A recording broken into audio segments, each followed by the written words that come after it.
5ನೇ ದಿನ 5ನೇ ದಿನ ಒಂದು ಮಹತ್ವವಾದಂತಹ ಒಂದು ದಿನ. ಆ ಒಂದು ದಿನದಲ್ಲಿ ಅಣ್ಣಮ್ಮ ದೇವಿ ದೇವಸ್ಥಾನಕ್ಕೆ ನಾವು ಶಕ್ತಿ ದೇವತೆಯಾದಂತಹ ಅಣ್ಣಮ್ಮ ದೇವಸ್ಥಾನಕ್ಕೆ ಎಲ್ಲ ಪೂಜಾರಿ ಮತ್ತು ವೀರಕುಮಾರ ಸಮೇತರಾಗಿ ಅಲ್ಲಿ ಪೂಜೆಯನ್ನು ನೆರವೇರಿಸಿ ಧರ್ಮಾಂಬುದಿ ಕ್ರಿಯಾಮೂಲಕ್ಕೆ ಬರುವ ಹಾದಿಯಲ್ಲಿ ಇರುವಂತಹ ಅನೇಕ ದೇವಾಲಯಗಳು ಹಾಗೂ ಒಂದು ಪೂಜೆಗಳನ್ನು ಸ್ವೀಕರಿಸಿ ದೇವಸ್ಥಾನಕ್ಕೆ ಪೂಜಾರಿಗಳು ಹಿಂದಿರುಗುತ್ತಾರೆ.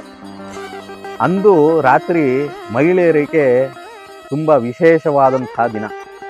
ಮಹಿಳೆಯರು ಅವತ್ತಿನ ದಿನ ರಾತ್ರಿ ಅಂದರೆ 6ನೇ ದಿನ ನಮಗೆಲ್ಲರಿಗೂ ಹಬ್ಬದ ವಾತಾವರಣ. ಅಂದು ಆರತಿ ದೀಪಗಳು. ಇಲ್ಲಿ ಬೆಂಗಳೂರು ಕರಗದಲ್ಲಿ ಪ್ರಮುಖವಾಗಿ ಮೊದಲು ನಾವು ದೀಪಾರತಿಯನ್ನು ಮಾಡಿ ತದನಂತರ ದೇವಿ ಹಸಿ ಕರಗದ ರೂಪದಲ್ಲಿ ಉದ್ಭವಿಸ್ತಾರೆ. ಇದು ಬೆಂಗಳೂರು ಕರಗದಲ್ಲಿರುವಂತಹ ಒಂದು ವಿಶೇಷತೆ.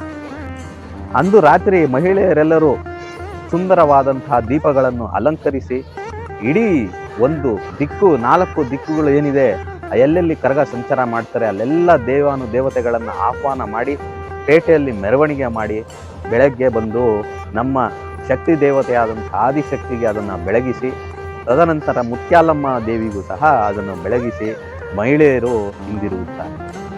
ಇಲ್ಲಿ ತಂಬಿಟ್ಟಿನ ಆರತಿ ಪ್ರಮುಖವಾದಂತಹ ಒಂದು ಆಚರಣೆಯಾಗಿರುತ್ತದೆ. ಈ ಆರತಿಯಲ್ಲಿ ಬೇವು ಅತ್ಯಂತ ಪ್ರಮುಖವಾದಂತಹ ಒಂದು ಪಾತ್ರ ವಹಿಸುತ್ತದೆ.